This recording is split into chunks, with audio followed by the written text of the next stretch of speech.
Hello hello hello hello बच्चों। नमस्कार। कैसे हैं आप सब लोग? उम्मीद करता हूं कि आप सब लोग अच्छे होंगे, बेहतरीन होंगे, लाजवाब होंगे, एकदम बिंदास होंगे और साथ ही बहुत अच्छे से आप लोग अपनी पढ़ाई को कर रहे होंगे। तो एक बार सभी मेरे प्यारे दोस्त बताएंगे, सभी मेरे प्यारे दोस्त बताएंगे भाई कैसे हैं आप सब लोग, कैसी चल रही है आप लोगों की पढ़ाई? एकदम शानदार चल रही होगी, एकदम जबरदस्त चल रही होगी, बहुत मेहनत के साथ जो है वो आप लोग अपनी पढ़ाई को कर रहे होंगे। तो अमित यादव जी हम लोगों के साथ जो है वो जुड़ चुके हैं। जय हिंद भाई, जय हिंद। और बाकी लोग कहाँ हैं भाई? हैं? 1:32 का टाइम हो चुका है, बाकी लोग कहाँ हैं आज? रवि उपाध्याय, नमस्ते नमस्ते नमस्ते। सभी को मेरा प्यार भरा नमस्कार, सभी को राधे राधे, सभी को दोस्त जय हिंद। तो अनामिका, रोहित, कमलेश, कुसुम कुमारी, मोहिनी परमार, अर्जुन, दीपक कुमार, करना भाई नीचे।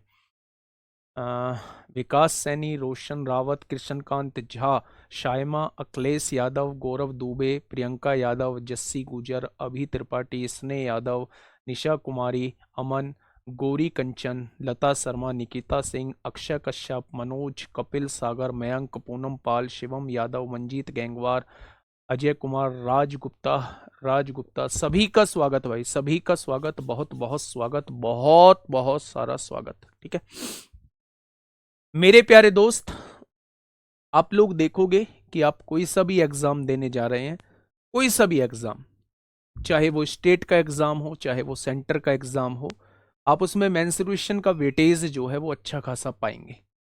अब बात आती है कि क्या यूपीएसआई में भी मेंसुरेशन पूछा जाएगा? जी हाँ, यूपीएसआई में भी मेंसुरेशन अच्छा खासा पूछा जाएगा। आप मान के चलिए 40 में से 3 से 4 क्वेश्चन आप लोगों को 100% देखने को मिलेंगे। ठीक है, वो आसान क्वेश्चन भी हो सकते हैं, वो कॉन्सेप्चुअल क्वेश्चन भी हो सकते हैं। मैं हर तरीके से आप लोगों को 2D में तैयार करके आया हूं। पॉलीगन कल मैंने आप लोगों को कराया था, पॉलीगन बहुत आसान टॉपिक होता है, वो आसान टॉपिक मैंने आपको कल एक ही क्लास में करा दिया है। अब आज जो हम लोग स्टार्ट करने वाले हैं वो 3D स्टार्ट करने वाले हैं। क्या स्टार्ट करने वाले हैं?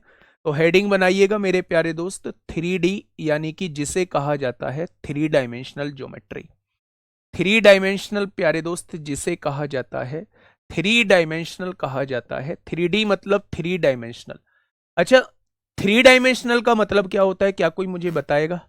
जैसे हमने 2D में जाना था कि भाई साहब लंबाई और चौड़ाई होती है, वैसे ही मेरे प्यारे दोस्त 3D के अंदर 3 विमाएं होती हैं, यानी कि जिसकी लेंथ भी होगी, जिसकी ब्रेथ भी होगी, जिसकी हाइट भी होगी।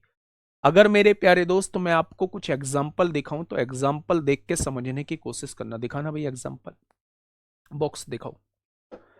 आ, घन दिखा दो, घन स्क्वायर शेप वाला बॉक्स जो है। देखो मेरे प्यारे दोस्त, हाँ देखिए सर, ये हमारे सोशल वार्डन में टोटल मैथ आपके द्वारा कराए हुए 30 सवाल थे भैया। सब कुछ हमारे द्वारा ही कराया हुआ आएगा, इस बात की हम गारंटी लेते हैं। ये समझ पा रहे हो मेरे प्यारे दोस्त? ये आपके सामने 3D फिगर है। जैसे आप देखोगे कि ये लेंथ भी आप लोगों के सामने है, ये ब्रेथ भी आप लोगों के सामने है, ये ब्रेथ और लेंथ और ब्रेथ के साथ हाइट भी आप लोगों के सामने है। देख पा रहे हैं क्या? क्या आप इसे 3D कह सकते हैं? वो कौन सी फिगर है उससे हमें अभी मतलब नहीं है। मैं जस्ट आप लोगों से ये कहना चाह रहा हूं कि ये 3D फिगर है क्योंकि इसमें 3 डायमेंशन है। लेंथ भी मेरे पास है, ब्रेथ भी मेरे पास है और हाइट भी मेरे पास है, इसलिए मेरे प्यारे दोस्त इसे 3 डायमेंशनल ज्योमेट्री, 3 डायमेंशनल कहा जाएगा। ठीक है, लेंथ, ब्रेथ और हाइट। मेरे भाई 3 डायमेंशनल के अंदर हम लोगों को पढ़ना क्या क्या होता है? वॉल्यूम पढ़ना होता है, वॉल्यूम जिसे हम लोग आयतन कहते हैं। मेरे प्यारे दोस्त 3 डायमेंशनल के अंदर हमें कर्व्ड सरफेस एरिया पढ़ना होता है, जिसे हम लोग वक्र पृष्ठीय क्षेत्रफल कहते हैं। और मेरे प्यारे भाई टोटल सरफेस एरिया हमें पढ़ना होता है, जिसे हम लोग संपूर्ण पृष्ठीय क्षेत्रफल कहते हैं। क्या कहते हैं? जिसे हम लोग संपूर्ण पृष्ठीय क्षेत्रफल कहते हैं। ये मेरे प्यारे दोस्त हम लोगों को पढ़ना है। अच्छा, मुझे ये बताइएगा कि 3D के अंदर आप कौन कौन सी फिगर को जानते हैं कि भाई साहब ये फिगर हम लोगों को पढ़नी है। अच्छा, सबसे पहले जो हम लोग पढ़ेंगे वो क्यूबॉइड को पढ़ेंगे, जिसे मेरे प्यारे दोस्त घनाभ कहा जाता है। उसके बाद जो हम लोग पढ़ेंगे वो क्यूब को पढ़ेंगे, जिसे मेरे प्यारे दोस्त घन कहा जाता है। उसके बाद जो है वो हम सिलेंडर को पढ़ेंगे, राइट सर्कुलर सिलेंडर को पढ़ेंगे, जिसे बेलन कहा जाता है। इसमें हम होलो सिलेंडर भी देख रहे होंगे। उसके बाद जो है हम लोग कोन को पढ़ेंगे, जिसे शंकु कहा जाता है। इसके बाद जो है हम लोग स्फेयर को पढ़ेंगे, जिसे मेरे भाई गोला कहा जाता है। और इसके बाद जो है मेरे प्यारे दोस्त हम लोग हेमीस्फेयर को पढ़ेंगे, जिसे अर्धगोला कहा जाता है, जिसे अर्धगोला कहा जाता है। और इसके बाद जो हम लोग पढ़ेंगे वो फ्रस्टम को पढ़ेंगे, फ्रस्टम ऑफ कोन को पढ़ेंगे, जिसे छिन्नक बोला जाता है मेरे प्यारे दोस्त। और इसके बाद जो है हम लोग प्रिज्म को पढ़ेंगे, जिसे प्रिज्म बोला जाता है। और इसके बाद जो है हम लोग पिरामिड को पढ़ेंगे, जिसे पिरामिड बोला जाता है। ये सारी चीज जो है वो मेरे प्यारे दोस्त है ना, ठीक है। ये सारी चीज जो है, ईंट कहां से लेकर आगे भाई, वो ईंट नहीं है मेरे भाई, ईंट नहीं है, ठीक है। सर कॉन्सेप्ट सब क्लियर हो गए, लेकिन मॉक लगाने में मैथ्स टाइम ले रहा है, क्या करें। अगर कॉन्सेप्ट सब क्लियर हो गए तो अब नंबर ऑफ मॉक की संख्या बढ़ा दो। मैं इस बात को लिख के देता हूं, साइन करा लो कि धीरे धीरे जो है वो आपका स्कोर बढ़ता चला जाएगा और टाइम धीरे धीरे कम होता चला जाएगा, ठीक है। सर वृत्त और गोले में क्या अंतर होता है? ये इतने ऊपर जो लिखे हुए हैं इनके बारे ये कुछ बुरे लग रहे हैं क्या? क्यूबॉइड लिखा हुआ बुरा लग रहा है? क्यूबॉइड क्या होता है, क्यूब क्या होता है, और सिलेंडर क्या होता है? एकदम से गोले और वृत्त पे आ गए। जब गोला पढ़ाऊंगा तब बता दूंगा कि गोले और वृत्त में क्या अंतर होता है। काहे फर्जी बात करके उलझाने की कोशिश कर रहे हो, हैं? काहे फर्जी बात कर रहे हो मेरे भाई? शुरुआत करें। चलिए मेरे भाई, हमें इनके वॉल्यूम के बारे में पढ़ना है, हमें इन्हें कर्व्ड सरफेस एरिया के बारे में पढ़ना है, हमें इनके टोटल सरफेस एरिया के बारे में पढ़ना है। और याद रखना, याद रखना, बहुत डिटेल में सारी चीजें पढ़ेंगे, ठीक है। अच्छा, एक बार सारे बच्चे थम्स अप कर दीजिए कि हाँ जी हम 28 बहुत शानदार तरीके से कर रहे हैं। एक बार सभी बच्चे थम्स अप कर देंगे कि जी भैया जी हम लोग 28 बहुत शानदार तरीके से कर रहे हैं। एक बार सभी, सजी क्या 3D से एग्जाम में क्वेश्चन कितने बनते हैं? कैसा सवाल है, मतलब फर्जी सवाल, फर्जी सवालों का तो आपके पास जो है पूरा पूरा स्टॉक है? बनेंगे 2 क्वेश्चन बन जाएंगे, 2 क्वेश्चन बनेंगे या 1 क्वेश्चन बनेगा, बनेगा तो सही। चलिए कर रहे हैं ना, तो मेरे भाई छोड़ना मत, जान लगा रहा हूं मैं इस वाली सीरीज पे। और मैं बाद में आपको दिखाऊंगा कि ये 28 सीरीज जो है वो सीरीज है जो बच्चे सीधे के सीधे क्वेश्चन फंसाने का काम करेगी, ठीक है। बहुत बढ़िया, बहुत शानदार। चलिए, मॉक में सुधार होगा, मॉक में सुधार होगा मेरे प्यारे दोस्त। सबसे पहले हम लोग बात करते हैं कि 3D की इमेज। मैं कुछ पीडीएफ मतलब टाइप करा के लाया हूं, जो बहुत मतलब ना के बराबर काम की चीजें हैं, उन्हें मैं टाइप करा के लाया हूं, थोड़ा सा ध्यान से सुनना। 3D आकृतियां वे आकृतियां होती हैं जिसमें लंबाई, चौड़ाई और ऊंचाई होती हैं, यानी 3 डायमेंशन होती हैं। उसे हम लोग क्या कहते हैं? 3D इमेज कहते हैं। बहुत बढ़िया भैया, ये 3D इमेज है, लंबाई भी है, चौड़ाई भी है और ऊंचाई भी है। ये 3D इमेज है। ऊंचाई की जगह गहराई भी आ सकती है, ठीक है। यहां अगर बात करें, इसमें हम घन, घनाभ, गोला, ये मैंने सारे बता दिए हैं कि भाई साहब ये होता है क्यूबॉइड, ये होता है क्यूब, ये होता है बेलन, ये होता है शंकु, ये होता है गोला। हम देखेंगे भाई साहब, सारी को फिगर से करवाऊंगा, ठीक है। नेक्स्ट, अब सबसे पहले जानिए कि पार्श्व पृष्ठीय क्षेत्रफल क्या होता है मेरे प्यारे दोस्त। लेटरल सरफेस एरिया क्या होता है, पहले उस चीज को समझने की कोशिश करिए कि क्या होता है, ठीक है। एक त्रिविमीय वस्तु के सभी गैर आधार फलकों का कुल क्षेत्रफल होता है, जिसमें वस्तु के ऊपरी और निचले आधार शामिल नहीं होते। अगर कोई भी आप लोगों के सामने, वेल क्या है सर? वेल भाई साहब एक सिलेंडर होता है। मुझे भी बोलने दीजिए कुछ। आप क्या जोड़ के रखते हैं सारे क्वेश्चंस को कि जब वो आएंगे उन्हीं की क्लास में सारे क्वेश्चंस का बम्बार्डमेंट कर देंगे? ठीक है, थोड़ा सा वेट करिएगा। अब मुझे बोलने दीजिए, आप अपनी बात को बोल चुके हैं। सर जो आपने प्रश्न करवाए हैं वो पर्याप्त हैं और प्रश्न अभ्यास करने पड़ेंगे। करो भाई, जहां से क्वेश्चन मिल जाए वो करो। अभी सीजीएल मेंस के लिए चैप्टर लेके आ रहा हूं मेंसुरेशन का, उससे कर लेना, कुछ अच्छे क्वेश्चंस वहां मिल जाएंगे आप लोगों को। खैर छोड़िए, अब मेरी बात को थोड़ा सा विस्तार से सुनिए। लिटरल सरफेस एरिया वो एरिया होता है जो मुड़ा हुआ पार्ट होता है, उसी को लिटरल सरफेस एरिया कहते हैं, यानी जिसमें हम लोग अपर सरफेस को काउंट नहीं करते, निचले सरफेस को काउंट नहीं करते, वो जो बीच का पार्ट होता है उसी को हम लोग क्या कहते हैं, उसी को हम लोग लिटरल सरफेस एरिया करते हैं। ठीक है, लिटरल सरफेस एरिया मेरे भाई उसे ही कहते हैं। एक त्रिविमीय वस्तु के सभी गैर आधार फलकों का कुल क्षेत्रफल होता है, जिसमें वस्तु के ऊपरी और निचले आधार शामिल नहीं होते। ठीक है, नेक्स्ट, अगर मैं इसके बाद चलूं मेरे भाई, लिटरल सरफेस एरिया आकृति के चारों ओर का क्षेत्रफल ही लिटरल सरफेस एरिया कहलाता है। इसमें ज्यादा सोच विचार करने की जरूरत नहीं है। अब देखिए मेरे भाई, कर्व्ड सरफेस एरिया, वक्र पृष्ठीय क्षेत्रफल उस वस्तु के केवल वक्र भाग का क्षेत्रफल होता है। बहुत सारी इमेजेस में कर्व्ड सरफेस एरिया और लिटरल सरफेस एरिया समान चीजें होती हैं। बहुत सारी चीजों में कर्व्ड सरफेस एरिया है ना, कर्व्ड सरफेस एरिया और लिटरल सरफेस एरिया मेरे प्यारे दोस्तों दोनों समान चीजें होती हैं। इसमें भी ऊपर और नीचे के गोल आधार शामिल नहीं होते। जैसे ये सिलेंडर आप लोगों को नजर आ रहा होगा, इसका अपर सरफेस हम लोग काउंट नहीं करेंगे, इसका निचला सरफेस हम लोग काउंट नहीं करेंगे। ये जो बीच वाला पार्ट है भाई, दिखाना गोल बेलन, इसका अपर सरफेस हम लोग काउंट नहीं करेंगे, इसका निचला सरफेस हम लोग काउंट नहीं करेंगे। ये जो बीच वाला पार्ट रहेगा बेटा, ये नहीं दो, हाँ ये एक हमारे पास बेलन, ये इस आकृति का है, हम लोग इसको काउंट नहीं करेंगे। ये जो सर्कुलर आप लोगों को दिखाई दे रहा है, इसको काउंट नहीं करेंगे हम लोग, इसको काउंट नहीं करेंगे, अपर और लोअर सरफेस को काउंट नहीं करेंगे। ये जो बीच वाला पार्ट आपको दिखाई दे रहा है, ये क्या कहलाएगा, ये कर्व्ड सरफेस एरिया कहलाएगा। कर्व्ड सरफेस एरिया, मुड़ा हुआ पार्ट जो है ये कर्व्ड सरफेस एरिया कहलाएगा। अब जिस कमरे में आप लोग बैठे हुए हैं भाई, दिखाना, उसको दिखाना, जिस कमरे में आप लोग बैठे हुए हैं वो घनाभ के फॉर्म में हो सकता है, वो इस फॉर्म में मेरे प्यारे दोस्त हो सकता है। तो अगर हम छत को काउंट ना करें, फर्श को काउंट ना करें, तो इसे हम लिटरल सरफेस एरिया कहेंगे, क्योंकि ये घुमा पार्ट नहीं है। ठीक है, तो मेरे प्यारे दोस्त अब आपके समझ में आ गया होगा। यहां मैंने बेलन लिया है, गोल पार्ट को मैं काउंट नहीं कर रहा हूं।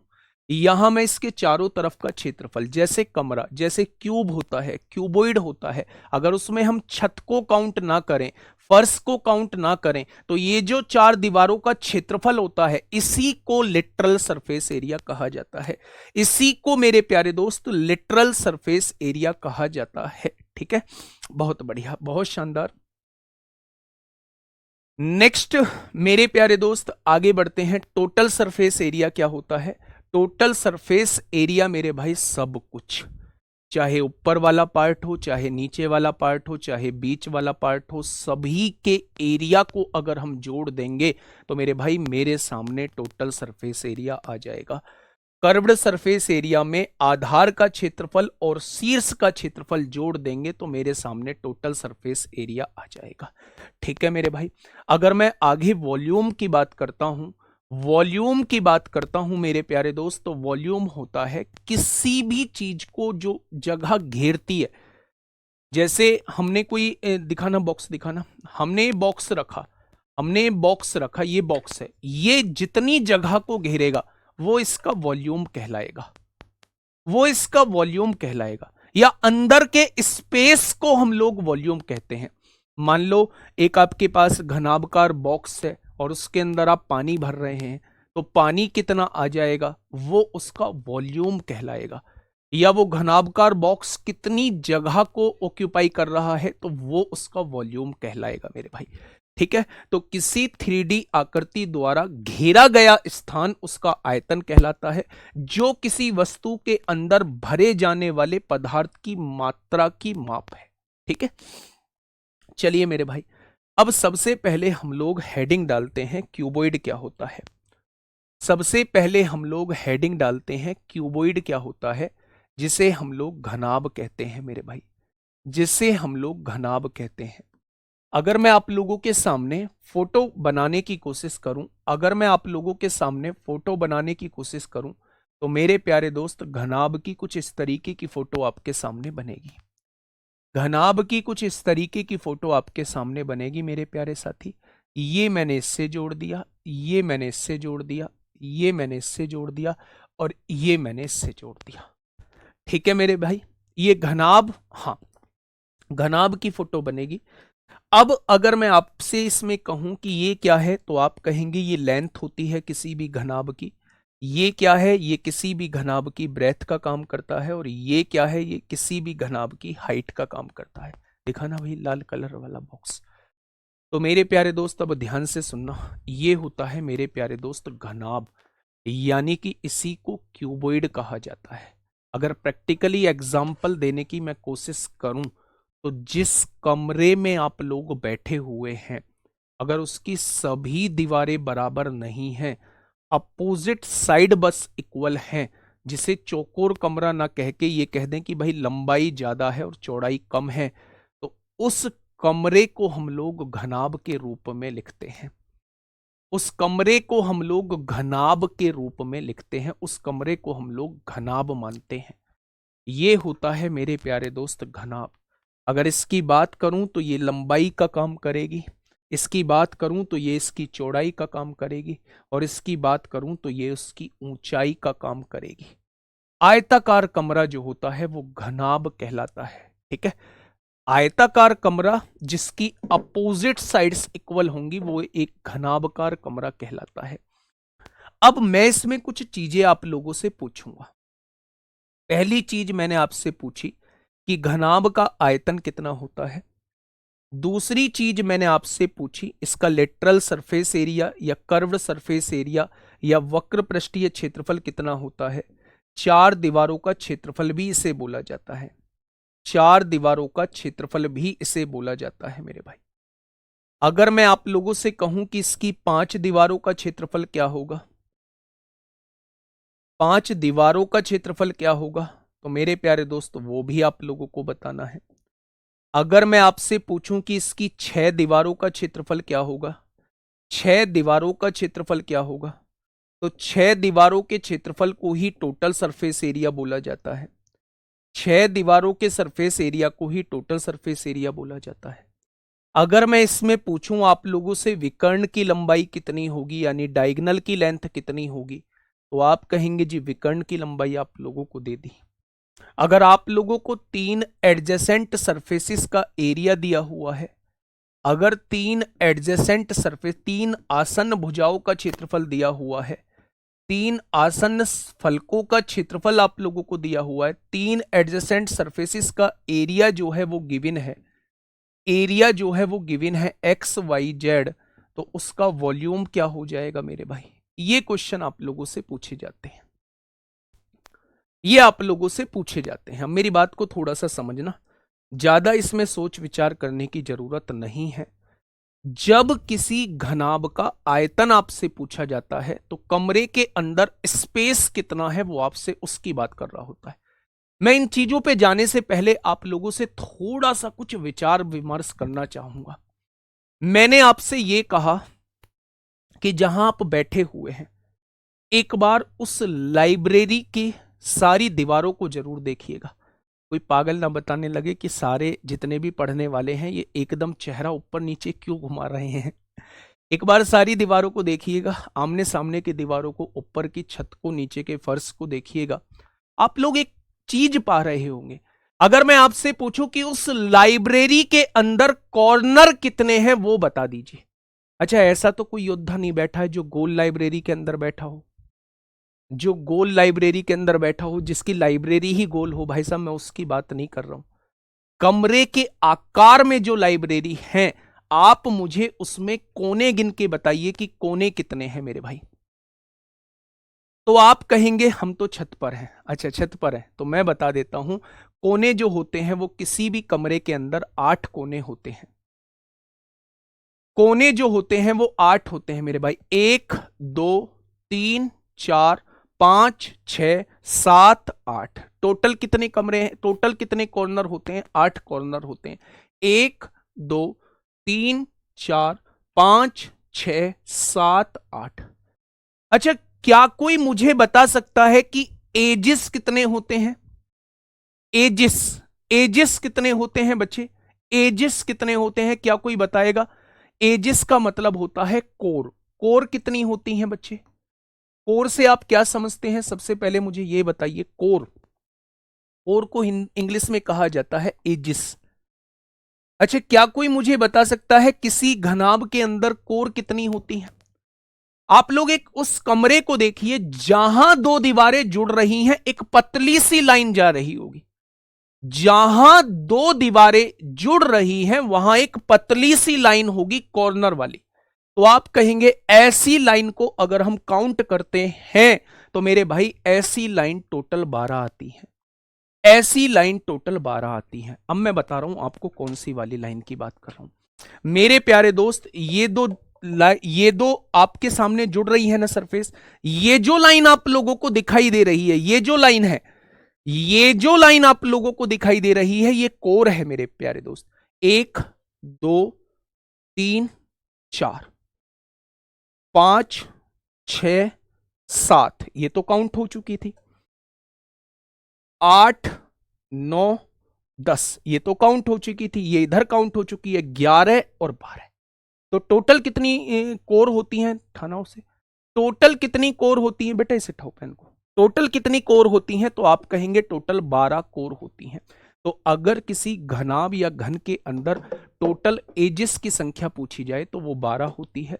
कॉर्नर कितने होते हैं? कॉर्नर मेरे प्यारे दोस्त 8 होते हैं। अच्छा, कोई मुझे सरफेस बताएगा कितने सरफेस होते हैं? कोई मुझे सरफेस बताएगा क्या? सरफेस मेरे भाई सामने की फलक, तो आप कहेंगे एक सरफेस, एक इसके पीछे सरफेस 2, एक ऊपर सरफेस 3, एक नीचे सरफेस 4, एक इधर की सरफेस 5, इधर की सरफेस 6। तो टोटल सरफेस कितने हो जाएंगे? टोटल सरफेसों की संख्या होती है मेरे भाई 6।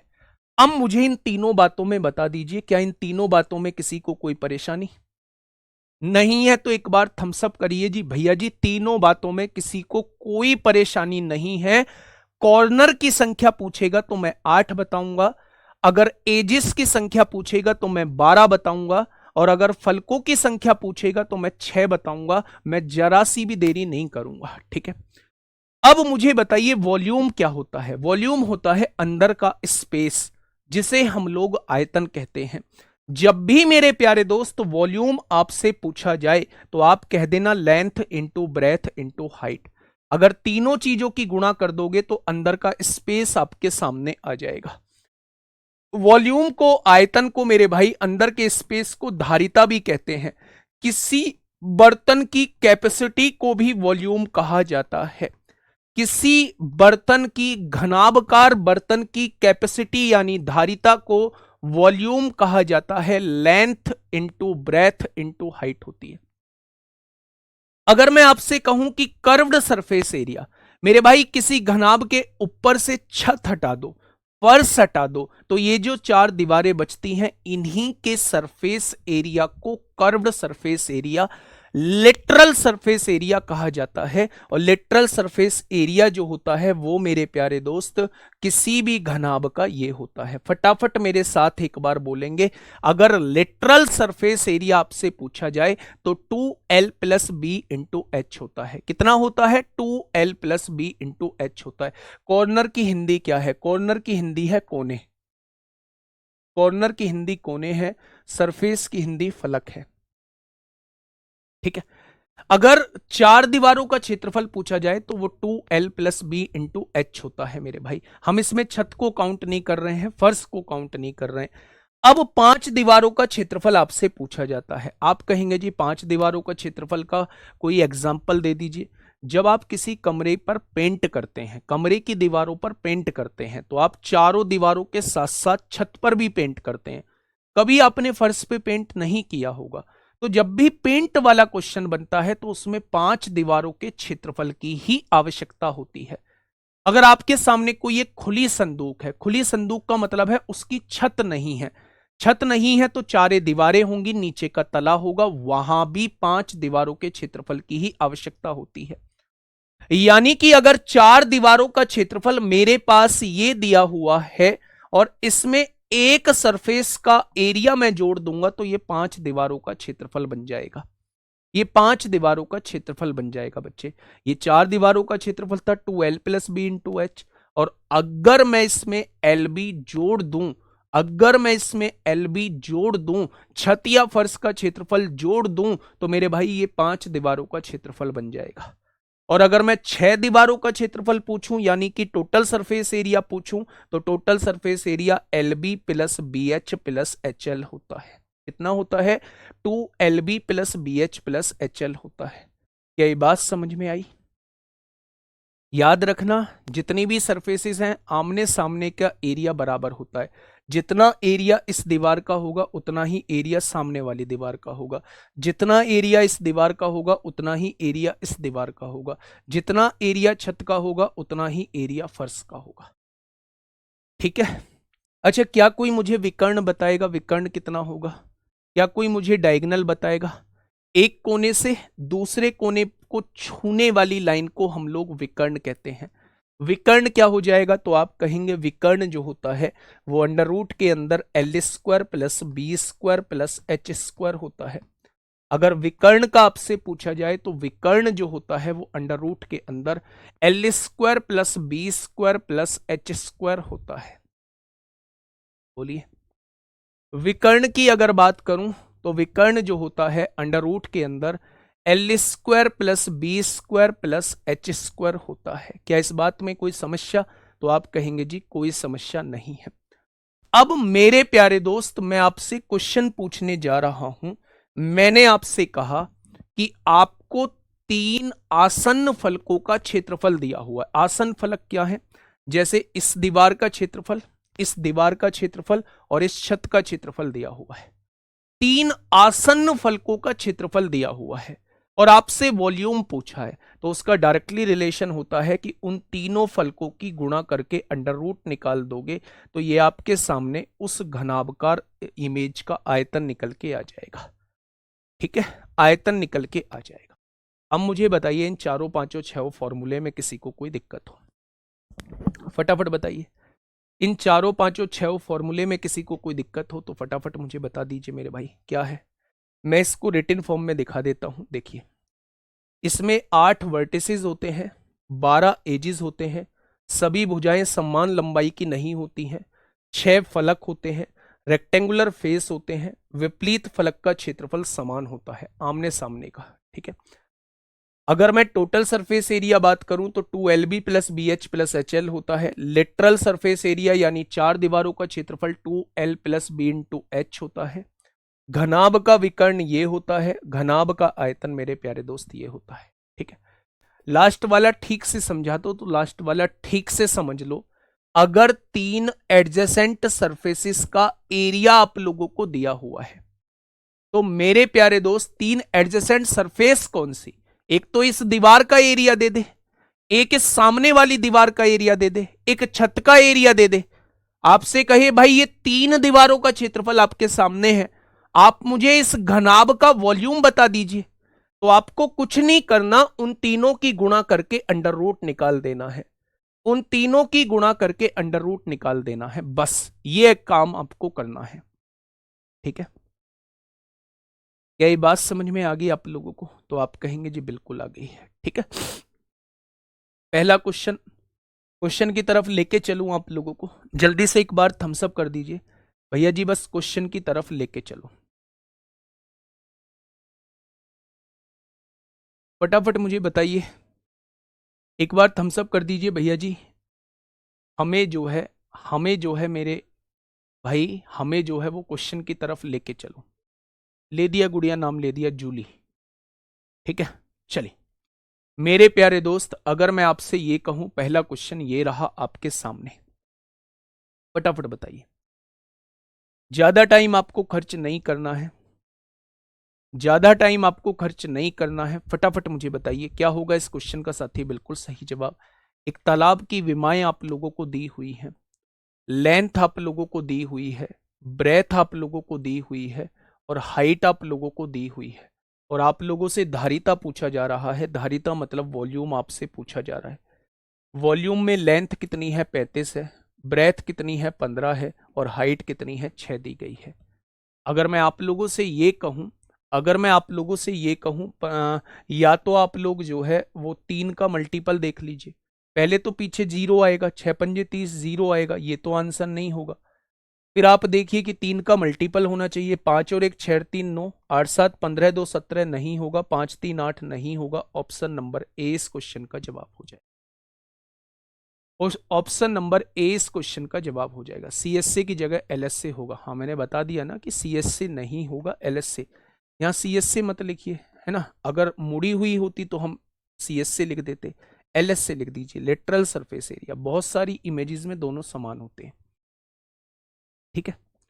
चलिए मेरे प्यारे दोस्त, तो मैं आपके सामने अगर पहला क्वेश्चन लेके चलूं तो length into breadth into height होती है मेरे भाई, ठीक है। एक सेकंड का वेट करेंगे।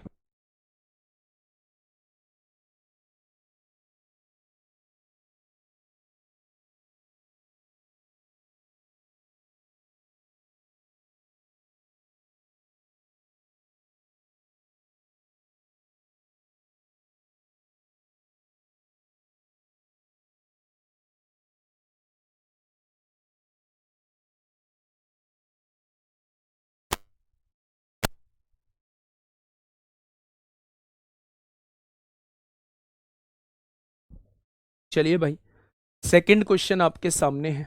एक बार क्वेश्चन को पढ़िए और जवाब दीजिए मेरे भाई, क्या होगा इस क्वेश्चन का बिल्कुल सही जवाब। फटाफट बताइए बच्चे, कितना क्या होगा इस क्वेश्चन का साथी बिल्कुल सही जवाब। देखिए, पत्थर के एक आयताकार ब्लॉक का आयतन जो है वो 2592 दिया है, यानी वॉल्यूम आपको 2592 दिया हुआ है, ठीक है। यदि इसकी लंबाई 18 मीटर है, लंबाई 18 मीटर है, चौड़ाई 12 मीटर है, इसकी ऊंचाई हमसे पूछना चाह रहा है। लंबाई गुणा चौड़ाई गुणा ऊंचाई ही वॉल्यूम होता है, और वॉल्यूम कितना दिया हुआ है, 2592 दिया हुआ है। हमने काटा पीटी मचाई, 12 दूनी 24 होगा, 12 एकम 12 होगा, 12 छिंग 72 होगा, 18 एकम 18 होगा, 18 दूनी 36 होगा। तो एच की वैल्यू कितनी आ जाएगी, तो हाइट जो आ जाएगी वो 12 मीटर आपके सामने आ जाएगी, ठीक है भैया। आइए क्वेश्चन नंबर 3 आपके सामने है, फटाफट पढ़िए और जवाब दीजिए। क्वेश्चन नंबर 3 का आपके सामने है, क्वेश्चन नंबर 3 का आपके सामने है। आपको हर चीज ना बतानी पड़ती है। आपने कहा जी मम्मी का फोन उठाया करिए, किसी और का नहीं। तो मैं आपको ना आज लाइव दिखाता हूं कि अगर कॉल किसका आया था मेरे प्यारे दोस्त। कॉल का देख लीजिए आप, कॉल से समझ जाएंगे किसका कॉल आया था। ये पहले ये ऊपर नाम पढ़िए, किसका कॉल था। दिख रहा है अभी, नहीं दिख रहा, पिलर आ रहा है, हाँ? फोन की आज ब्राइटनेस ही बढ़ाएंगे, आज इनको थोड़ा सा शक दूर हो जाए, कुछ भी बोलते हैं। माता श्री, माता श्री अगर दिख रहा है तो ये मेरे प्यारे दोस्त माँ का ही कॉल आया था। और मतलब कितनी कितनी दुख की बात है कि मुझे प्रूव करना पड़ रहा है कि मैं फोन केवल अपनी माँ का ही क्लास में उठाता हूँ, अन्य किसी का नहीं। इवन तुम्हारी भाभी का भी नहीं उठाता हूँ, है ना। क्योंकि माँ रेयर केस में मुझे फोन करती हैं, रेयर केस में उन्हें पता होता है क्लास का टाइम है ना। और थोड़ा सा वो परेशान रहती हैं, तो इसलिए उनका फोन उठाता हूं, नहीं तो किसी और का नहीं। चलिए फटाफट बताइए, क्या होगा इस क्वेश्चन का बिल्कुल सही जवाब।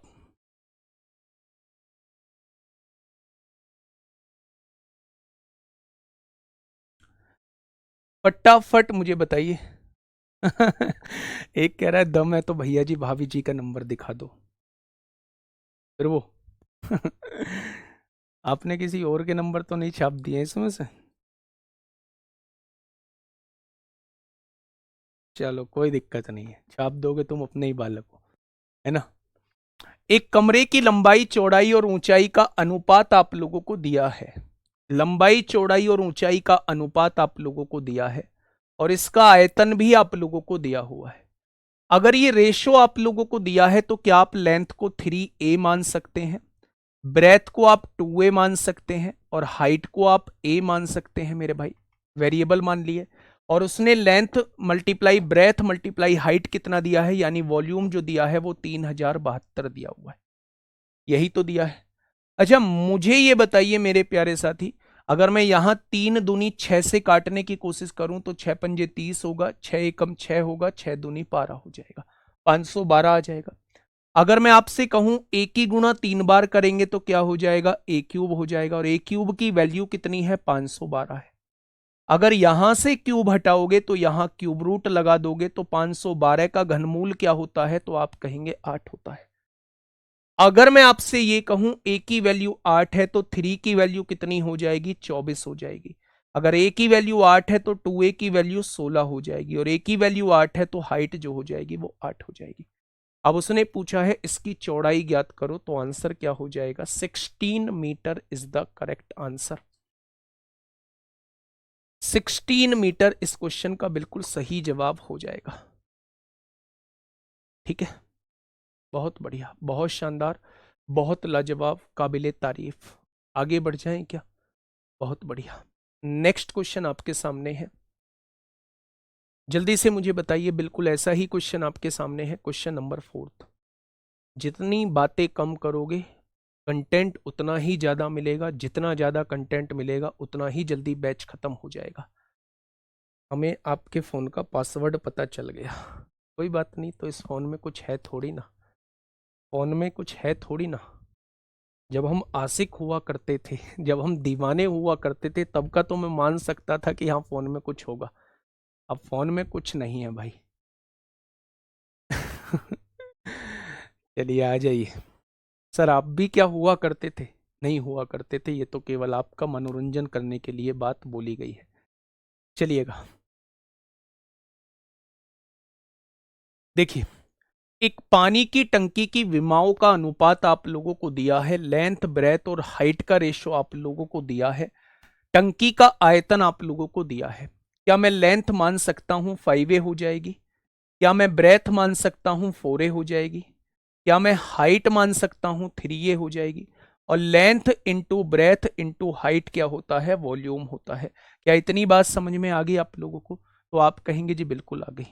ठीक है, अगर मैं आप लोगों से यहां से पूछूं मेरे भाई, यहां से पूछूं, 5 से काटूंगा, 5 सत्ते 35 होता है, 3 बचेगा, 5 छंग 30 होता है, 5 अट्ठे 40 होता है, 4 से काटेंगे, 4 एकम 4, 4 नाम 36, 4 दूनी 8 हो जाएगा, 3 से काटेंगे, 3 छिंग 18 और 3 चौक 12 हो जाएगा। एक ही गुणा 3 बार करोगे तो ए क्यूब हो जाएगा। अगर ए क्यूब की वैल्यू 64 है तो क्यूब हटेगा, क्यूब रूट लग जाएगा, यानी ए की वैल्यू कितनी हो जाएगी, 4 हो जाएगी। ए की वैल्यू कितनी हो जाएगी, 4। अगर ए की वैल्यू 4 हो चुकी है तो लेंथ कितनी हो जाएगी, 1 बराबर 4 तो 5 बराबर 20, 1 बराबर 4 तो 4 बराबर 16, 1 बराबर 4 तो 3 बराबर 12 आ जाएगी। ठीक है, अब उसने क्या कहा है, टंकी की ऊंचाई बताइए, तो मेरे भाई 3 की वैल्यू वो आपसे पूछना चाह रहा है, तो क्वेश्चन का जवाब आ जाएगा 12। ठीक है, क्वेश्चन का जवाब क्या हो जाएगा, 12।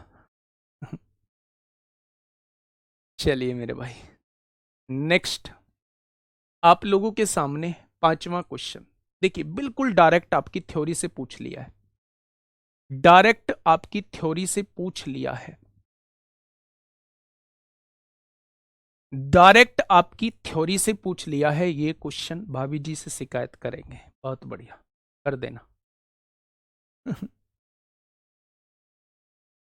बताइए क्या होगा इस क्वेश्चन का साथी, बिल्कुल सही जवाब। क्वेश्चन नंबर 5 आपके सामने है। एक घनाभ के आकार के बक्से के 3 आसन्न फलकों का क्षेत्रफल, यानी 3 बराबर जो फलक हैं उनका क्षेत्रफल आपके सामने दिया है। पहले का क्षेत्रफल ये दिया है, दूसरे का क्षेत्रफल ये दिया है, और तीसरे का क्षेत्रफल ये दिया हुआ है। तो बक्से का आयतन हमसे आपसे पूछा जा रहा है, बक्से का आयतन आपसे पूछा जा रहा है। अगर आपको पता है कि तीनों की गुणा करके जस्ट वर्गमूल आप लोग निकाल दीजिए, तो आपके सामने जो है वो मेरे प्यारे दोस्त क्या आ जाएगा, आपके सामने जो है वो मेरे प्यारे दोस्त इसका क्या आ जाएगा, वॉल्यूम आ जाएगा। ठीक है,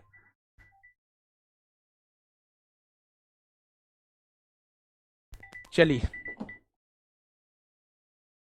फिर से देखो, अब की बार दिख जाएगा है ना किसका फोन आ रहा है, अब की बार दिख जाएगा, मेरी माँ का मेरा फोटो लगा हुआ है। ठीक है,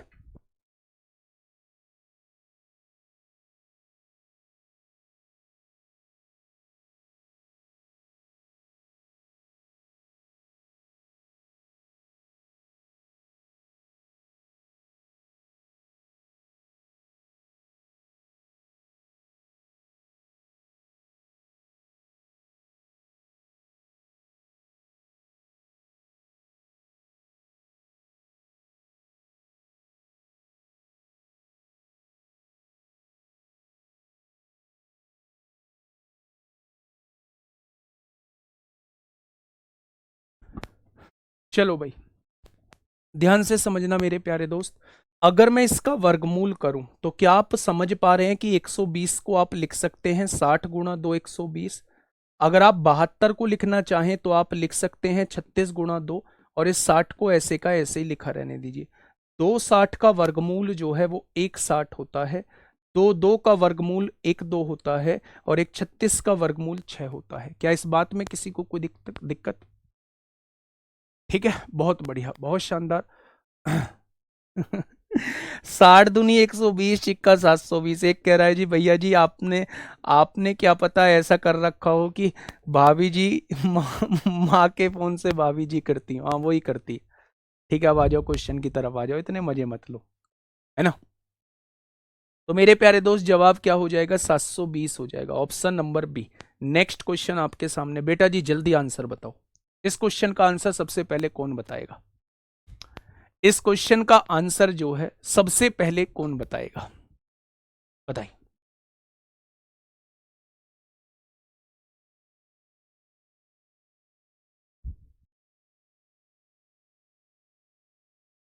यार तुम्हारे दिमाग में आती कहाँ से हैं चीजें? जन्मदाता कौन है इन चीजों का आने का? दिमाग है तुम्हारा। जब इतना हाई फाई तुम्हारा दिमाग है तो चीजें मैथ्स पे क्यों नहीं लगाते हो? देखो, एक ठोस घनाभ के 3 आसन्न फलकों का क्षेत्रफल, पहली फलक का क्षेत्रफल 27 सेंटीमीटर स्क्वायर है। दूसरी फलक का क्षेत्रफल 232 सेंटीमीटर स्क्वायर है। और तीसरी फलक का क्षेत्रफल 174 सेंटीमीटर स्क्वायर है। तो मेरे प्यारे दोस्त इसका आयतन कितना होगा? घनाभ का आयतन लिख लीजिए, क्या होगा? घनाभ का आयतन कितना होगा वो आपसे ये पूछना चाह रहा है। Find the volume of the cuboid. तो बस तीनों की हमें क्या करना है? गुणा करना है। पहला कितना है? 27 है मेरे भाई। दूसरी कितनी है? 232 है। और तीसरा कितना है? 174 है। तीनों की गुणा करके हमें वर्गमूल निकालना है। ठीक है। अब मेरे प्यारे दोस्त इन्हें तोड़ना नामुमकिन सा लग रहा है, पर नामुमकिन तो आज के टाइम में कुछ भी नहीं है। हम इस 27 को तोड़ लेते हैं 9 गुणा 3 में। ठीक है। हम इस 232 को तोड़ लेते हैं, 3 सत्ते 21 हो जाएगा। और 3 चौक 12 हो जाएगा। हम इस 174 को तोड़ लेते हैं, 3 से काट लेते हैं, 3 पंजे 15 हो जाएगा। 3 पंजे 15, 3 अट्ठे 24 हो जाएगा। हो जाएगा। अगर मैं यहां से देखूं, 3 सत्ते 21, 22, अच्छा ये तो 3 से कट ही नहीं रहा है। ओहो, बहुत बड़ा ब्लंडर हो गया है तो भाई साहब। मेरे प्यारे दोस्त ध्यान से समझने की कोशिश करिएगा। मुझे इस 232 को भी तोड़ना है। तो मैं इस 232 को लिख देता हूं, 4 से काटता हूं, 4 पंजे 20 होगा। और कितना बचेगा? 3 4 अट्ठे 32 हो जाएगा। लिख दिया क्या? अब आप मुझे बताइए 9 का वर्गमूल क्या होता है? 3 होता है। 2 3 का वर्गमूल क्या होगा? 1 3 होगा।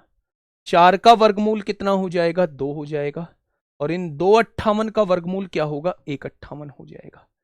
यानी अगर यूनिट डिजिट से मैच किया जाए तो 8 दूनी 16, 6 तिया 18 और 8 तिया 24, पीछे 4 आएगा, ऑप्शन नंबर डी।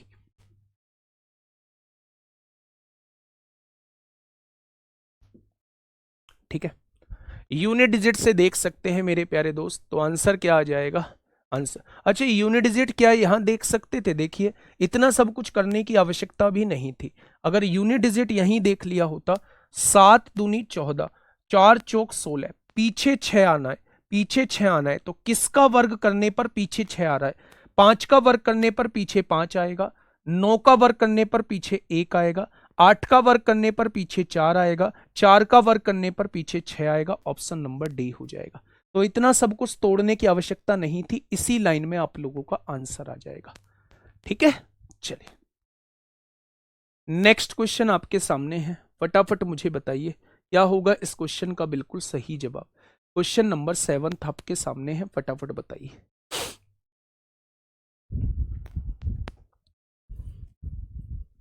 एलबीएच कब लगाएंगे? बेटा जब वॉल्यूम पूछा जाएगा। अगर आसन्न फलकों का क्षेत्रफल दिया हुआ है तो तीनों की गुणा करके तब वॉल्यूम आएगा। अगर लेंथ ब्रेथ और हाइट तीनों अलग अलग दी हुई हैं तो तीनों की गुणा करके तब वॉल्यूम आएगा। बताइए क्या होगा इसका बिल्कुल सही जवाब।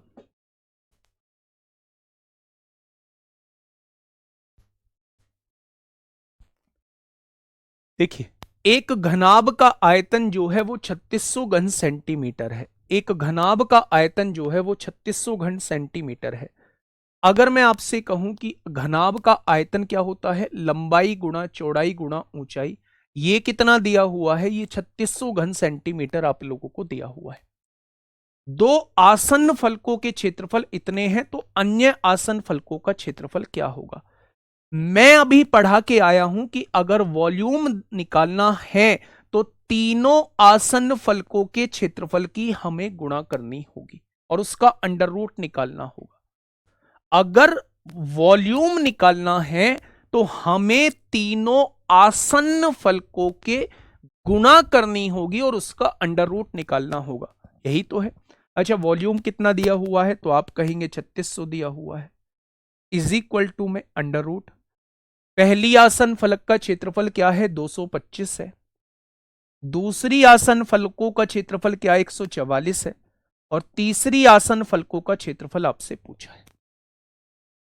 यहां मेरे प्यारे दोस्त अगर मैं आपसे पूछता हूं तो 225 का वर्गमूल 15 होगा, 144 का वर्गमूल 12 होगा और ये अंडर रूट के अंदर जेड रहेगा। इसका वर्गमूल हमें नहीं पता है। 15 से काटेंगे, 15 दूनी 30, 15 चौका 60, जीरो हो जाएगा। 12 से काटेंगे, 20 बार कटेगा। और स्क्वायर हटाने के लिए स्क्वायर रूट हटाने के लिए दोनों तरफ स्क्वायर कर दो। अगर दोनों तरफ स्क्वायर करेंगे तो जेड की वैल्यू कितनी आ जाएगी, जेड की वैल्यू मेरे प्यारे दोस्त 400 आ जाएगी। Option number A is the correct answer. Option number A क्या हो जाएगा, इस क्वेश्चन का जवाब हो जाएगा। तो अगर मुझे आयतन दिया हुआ है, दो आसन्न फलकों का क्षेत्रफल दिया है और तीसरी आसन्न फलकों का क्षेत्रफल मुझसे पूछा है, तो हम उसी फॉर्मूले का यूज कर रहे होंगे कि volume is equal to under root के अंदर तीनों आसन्न फलकों के क्षेत्रफल की गुणा कर दो। ठीक है, बहुत बढ़िया। आसन फलक होता है बेटा बराबर बराबर वाली भुजा। जैसे मैं आपको समझाता हूं, इस दीवार का क्षेत्रफल इस दीवार के क्षेत्रफल के समान है, तो आपको इन दोनों में से एक दीवार का क्षेत्रफल दिया होगा।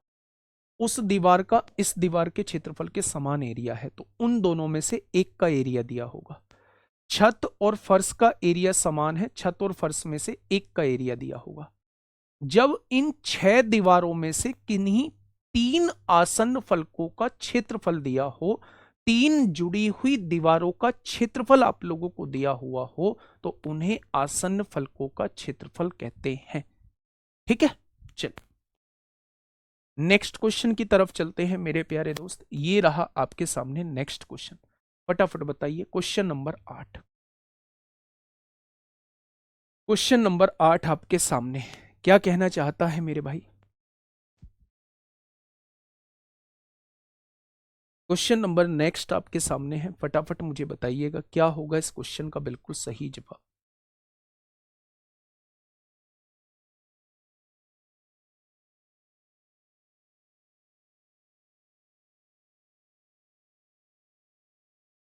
जल्दी से बताइए।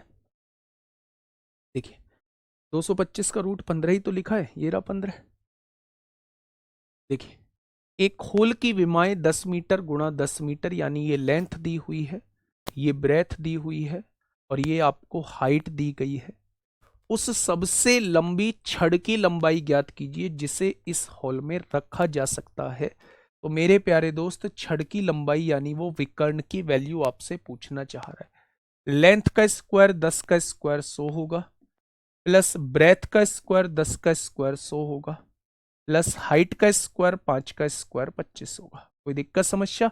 आपने कहा कोई दिक्कत समस्या नहीं है। मेरे प्यारे दोस्त 100 और 100 200 और 225 का अंडर रूट कितना हो जाएगा, तो उस छड़ की लंबाई कितनी हो जाएगी, तो आप कहेंगे 15 मीटर हो जाएगी। कितनी हो जाएगी बच्चे? 15 मीटर हो जाएगी। ठीक है, बताइए फटाफट बताइए बच्चे क्या होगा इस क्वेश्चन का बिल्कुल सही जवाब। क्वेश्चन नंबर 9 आपके सामने है, जल्दी से बता दीजिए दोस्त क्या होगा इस क्वेश्चन का साथी बिल्कुल सही जवाब। टोटल क्वेश्चन कितने हैं इस क्यूबॉइड में? टोटल क्वेश्चन भी तो इन्होंने बहुत दे रखे हैं भाई साहब, 23 क्वेश्चन दे रखे हैं। फटाफट बताइए बच्चे, बंद कर देना भाई इसको। क्वेश्चन नंबर 9 आपके सामने है, क्या कहना चाह रहा है? एक कमरे की लंबाई और चौड़ाई, ये क्या दी हुई है? तो आप कहेंगे ये लेंथ आप लोगों को दी गई है। ये क्या दी हुई है? तो आप कहेंगे ये ब्रेथ आप लोगों को दी गई है। यदि इस कमरे में रखी जा सकने वाली दीर्घतम छड़ की लंबाई, यानी बड़ी से बड़ी छड़ की लंबाई 29 मीटर आप लोगों को दी गई है, तो कमरे की ऊंचाई कितनी है वो आप लोगों से ये पूछना चाह रहा। अच्छा, मुझे ये बताइएगा कि कमरे में रखी जा सकने वाली छड़ी की लंबाई 29 दी है, क्या ये विकर्ण दिया हुआ है? अच्छा, मैं विकर्ण का फॉर्मूला पूछूं तो एल स्क्वायर यानी 21 का स्क्वायर 441 होगा, प्लस बी स्क्वायर यानी कि 16 का स्क्वायर 196 रहेगा, नहीं 256 होगा, और एच स्क्वायर यानी कि हमें पता नहीं है, ये एच स्क्वायर हो जाएगा। अगर मैं दोनों तरफ स्क्वायर कर दूं, इधर भी स्क्वायर किया तो इधर स्क्वायर रूट हट गया, 6 और 1 7 होगा, 5 और 4 9 होगा, 4 और 2 6 होगा। अगर मैं इधर स्क्वायर करूंगा तो 29 का स्क्वायर 841 हो जाएगा। ये प्लस का 697 है, इधर आके माइनस का 697 हो जाएगा। अगर आप यहां देखेंगे 11 में से 7 गए, पीछे 4 बचेगा, और जब स्क्वायर हटाएंगे तो स्क्वायर रूट लगाएंगे, और 4 का अंडर रूट जो होता है पीछे 2 होता है, यानी कि ऑप्शन नंबर सी हो जाए। ठीक है, फिर भी देख लीजिए, 11 में से 7 गए 4, 13 में से 9 गए 4 बचेगा, और 7 में से 6 गया 1, ये h की वैल्यू आ जाएगी, और 144 का वर्गमूल क्या होता है? 12 होता है। 144 का वर्गमूल क्या होता है मेरे प्यारे दोस्त? 12 होता है। ठीक है, नेक्स्ट क्वेश्चन बताइए, क्वेश्चन नंबर 10।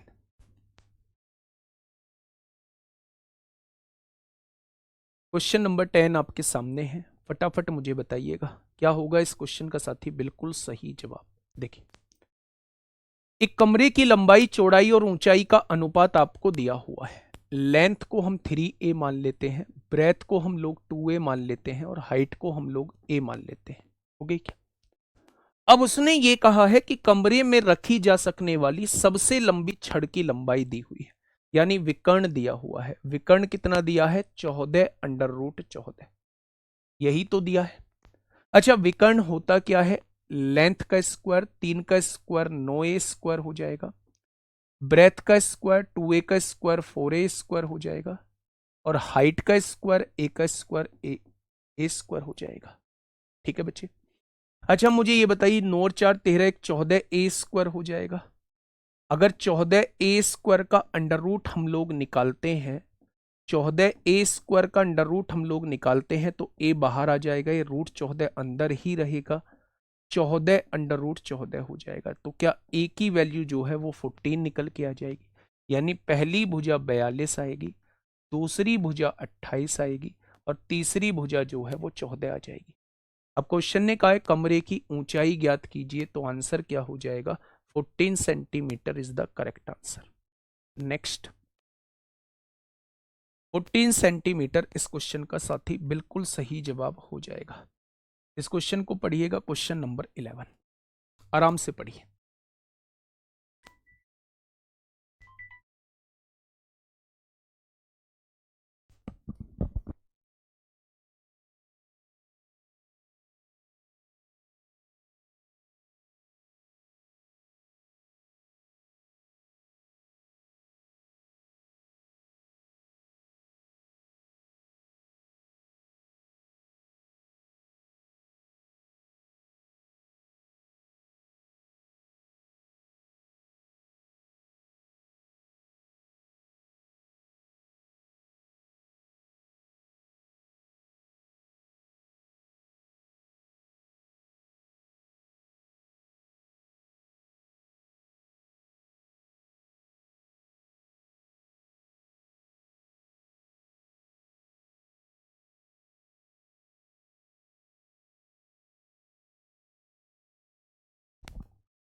बताइए भाई क्या होगा इस क्वेश्चन का साथी बिल्कुल सही जवाब?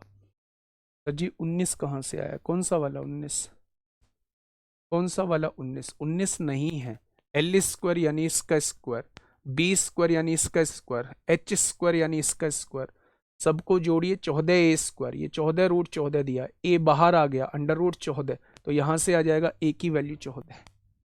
ठीक है, बहुत बढ़िया। बताइए, देखिए मेरे प्यारे दोस्त ध्यान से समझना। क्वेश्चन ने ये कहा है, हाँ क्वेश्चन ने ये कहा है कि एक कमरे की लंबाई इसकी चौड़ाई की 21/16 गुना है। लेंथ जो है ब्रेथ की 21/16 गुना है, 21/16 गुना है, ऐसा क्वेश्चन ने बोला है। चौड़ाई इसकी ऊंचाई की, चौड़ाई इसकी ऊंचाई की 4/3 गुना है, 4/3 गुना है। ठीक है, यदि कमरे की ऊंचाई h है, यदि कमरे की ऊंचाई h है और इस कमरे में रखी जा सकने वाली सबसे लंबी छड़ की लंबाई l है, तो निम्नलिखित में से कौन सा कथन सत्य है? अच्छा, कमरे की ऊंचाई क्या दी हुई है? h दी हुई है, तो यहां उसने कहा है हाइट का 4/3 है। अब मेरे प्यारे दोस्त, अब आप बात को समझना, आप ये देख रहे हैं l और h में रिलेशन आपसे पूछा जा रहा है। अब आप मुझे ये बताइएगा कि अगर मैं आपसे कहूं रखी जा सकने वाली सबसे लंबी छड़ की लंबाई है l, तो उसका स्क्वायर कर दूंगा तो क्या हो जाएगा? l² + b² + h² होता है या नहीं? तो आप कहेंगे जी बिल्कुल होता है। भाई अगर कमरे में सबसे लंबी रखी जा सकने वाली छड़ की लंबाई मैं आपसे कहूं तो क्या हमें विकर्ण निकालना पड़ेगा? अगर विकर्ण की लंबाई का स्क्वायर कर देता हूं तो फॉर्मूला क्या ये आ जाएगा। अब मेरे प्यारे दोस्त इधर आइए, b की जगह आप लोग लिख दीजिए यहां l²। देखिए ध्यान से बात को समझना, l = क्या b की जगह मैं लिख सकता हूं 4h/3? b की जगह क्या मैं 4h/3 लिख सकता हूं? इसका 21/16 निकाल दीजिए मेरे भाई।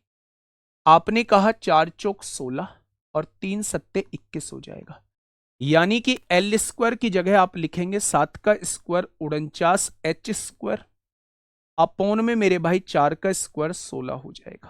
ठीक है, प्लस b² यानी इसका स्क्वायर 4 चौक 16h² अपॉन 3 का स्क्वायर 9 हो जाएगा, और h का स्क्वायर मतलब h², ये हाइट का स्क्वायर, हाइट का स्क्वायर रहेगा ही। बस आपको मेरे प्यारे दोस्त इसे सॉल्व करना है, इसे सॉल्व करना है मेरे भाई। 16 और 9 का एलसीएम कितना होगा? 144 हो जाएगा, 16 निम्मा 144 हो जाएंगे। यहां 9 की गुणा 9 नाम 81 को 1 हासिल लगे 8, 9 चौक 36 और 8 44 हो जाएगा। यहां मेरे प्यारे दोस्त अगर देखेंगे 16 16 256 हो जाएगा, और यहां मेरे प्यारे दोस्त देखेंगे तो 144h² हो जाएगा। और इधर क्या दिया हुआ है? इधर l² दिया हुआ है मेरे, हो गया। अगर मैं यहां से कहूं तो 144 इधर आके मेरे प्यारे दोस्त गुणा में हो जाएगा, मतलब 144 l² की वैल्यू किसके बराबर आ जाएगी? 6 और 4 10 और 4 14 को 4 हासिल 1, 4 और 1 5 5 10 10 4 14 को 4 हासिल 1, 4 और 1 5 2 7 7 और 1 8 हो जाएगा। ये क्या हो जाएगा? h² हो जाएगा। एक बार जोड़ के देखना क्या इतना ही बैठ रहा है? एक बार जोड़ के देखो मेरे भाई, क्या इतना ही बैठ रहा है मेरे प्यारे दोस्त? अगर मैं आपसे कहूं 1 6 और 1 7 7 4, अच्छा गलत, 841 बैठ रहा है, 841h² बैठ रहा है। दोनों ओर अंडर रूट ले दो, जब दोनों ओर अंडर रूट लेंगे तो 144 का वर्गमूल हो जाएगा 12l और 841 का वर्गमूल हो जाएगा 29h। तो मेरे भाई 12l जो है वो 29h के बराबर है, 12l जो है वो 29h के बराबर है। ये इस क्वेश्चन का जवाब हो जाएगा। थोड़ा सा बड़ा बैठ रहा है, थोड़ा सा बड़ा बैठ रहा है मेरे प्यारे दोस्त। क्या ये बातें समझ में आई आप लोगों को? फटाफट बताइए, क्या ये बातें समझ में आई मेरे प्यारे दोस्त आप लोगों को? कुछ नहीं करना था। देखो मैं आपको एक बार समझाने की कोशिश करता हूं। सबसे पहले क्वेश्चन में आप लोगों को दिया हुआ है, हाँ देखिए थोड़ा सा बात को समझिएगा, रेशो कर बना के भी हो जाएगा, आप यहां से रेशो बना लीजिए, लेकिन उसकी जरूरत भी नहीं है। एक कमरे की लंबाई इसकी चौड़ाई की 21/16 गुना है। लंबाई जो है इसकी चौड़ाई की 21/16 गुना है। चौड़ाई इसकी ऊंचाई की 4/3 गुना है, चौड़ाई इसकी ऊंचाई की 4/3 गुना है। ठीक है, यदि कमरे की ऊंचाई h है, कमरे की ऊंचाई h है, और इस कमरे में रखी जा सकने वाली सबसे लंबी छड़ की लंबाई l है, तो वो l और h में रिलेशन पूछना चाह रहा है। पहला तरीका तो इसका ये हो गया। दूसरा तरीका मेरे भाई इसका रेशियो मेथड है। ये पहला तरीका हो गया। दूसरा तरीका इसका रेशियो मेथड है। कैसे? ध्यान से समझना। सबसे पहले उसने ये कहा है कमरे की लंबाई इसकी चौड़ाई की 21/16 गुना है। कमरे की लंबाई इसकी चौड़ाई की 21/16 गुना है। तो क्या मेरे प्यारे दोस्त लेंथ और ब्रेथ का रेशियो यहां से बता दोगे 21/16? तो आप कहेंगे जी बिल्कुल बता देंगे। आगे क्या कह रहा है? चौड़ाई इसकी ऊंचाई की 4/3 गुना है। चौड़ाई इसकी ऊंचाई की, ऊंचाई को h माना है, 4/3 गुना है। चौड़ाई इसकी ऊंचाई की 4/3 गुना है। ठीक है मेरे प्यारे दोस्त, यदि कमरे की ऊंचाई h, अब इसका रेशियो निकाल लो यहां से। अगर मैं आपसे कहूं LBH का रेशियो निकाल लो, LBH का रेशियो क्या आएगा? तो आपने कहा मेरे प्यारे दोस्त लेंथ कितनी है? लेंथ दे रखी है 21, ब्रेथ दे रखी है 16। यहां पे ब्रेथ दे रखी है 4 और हाइट दे रखी है 3। हो जाएगा मेरे भाई। अगर मैं यहां से रेशियो निकालूं, 16 यहां रख दो, यहां 4 रख दो मेरे प्यारे दोस्त, तो आप कहेंगे 4 एकम 4, 4 एकम 4, 4 चौक 16 हो जाएगा। अगर यहां से देखें तो लेंथ आ जाएगी 21, ब्रेथ आ जाएगी 16, और हाइट कितनी आ जाएगी? हाइट आ जाएगी 12। कोई दिक्कत नहीं है। ठीक है। अच्छा, मैं आपसे ये कहता हूं, अब बात को थोड़ी सी ध्यान से समझना मेरे प्यारे साथी। इसको मान लेते हैं 21A, इसको मान लेते हैं 16A, और इसको मान लेते हैं 12A। जब मैं आप लोगों से ये कहूं कि इसके डायगोनल का स्क्वायर क्या होगा, L स्क्वायर, यानी 21 का स्क्वायर 441A स्क्वायर हो जाएगा, प्लस ब्रेथ का स्क्वायर 16 का स्क्वायर 256A स्क्वायर हो जाएगा, प्लस हाइट का स्क्वायर यानी कि 12 का स्क्वायर 144A हो जाएगा, ए स्क्वायर हो जाएगा। हो जाएगा क्या? तो आपने कहा जी बिल्कुल हो जाएगा। अच्छा, मैं आपसे ये पूछूं L स्क्वायर बराबर, इनको जोड़ दीजिए, 6 और 1 7 4 11 को 1 हासिल 1, 4 और 1 5 5 5 10 4 14 को 4 हासिल 1, 4 और 1 5 2 7 और 1 8 हो जाएगा, 841A स्क्वायर हो जाएगा। यानी कि L स्क्वायर की वैल्यू क्या हो जाएगी? L स्क्वायर की वैल्यू 29A स्क्वायर हो जाएगी। हो जाएगी क्या? तो आपने कहा जी बिल्कुल हो जाएगी। अच्छा, मुझे ये बताइएगा, अगर मैं यहां से h की टर्म में लिखना चाहूं, h कितना है भाई? 12A है।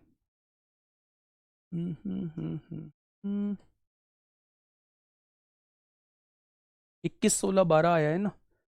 तो अगर हमें हाइट को लिखना है, हाइट की टर्म में क्वेश्चन को लिखना है, यहां देखिए, यदि कमरे की ऊंचाई h है और इस कमरे में रखी जा सकने वाली सबसे लंबी, हाँ ठीक है कोई बात नहीं, तो मेरे प्यारे दोस्त यहां से दोनों तरफ आप लोगों को क्या करना पड़ेगा? अंडर रूट करना पड़ेगा। अंडर रूट कर दिया तो L बराबर क्या आ जाएगा?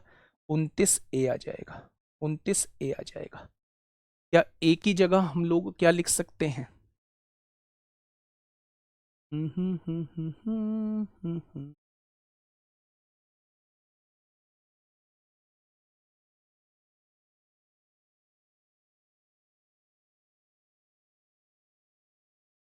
देखिए ध्यान से सुनिए, h की वैल्यू कितनी है? h की वैल्यू दे रखी है 12A।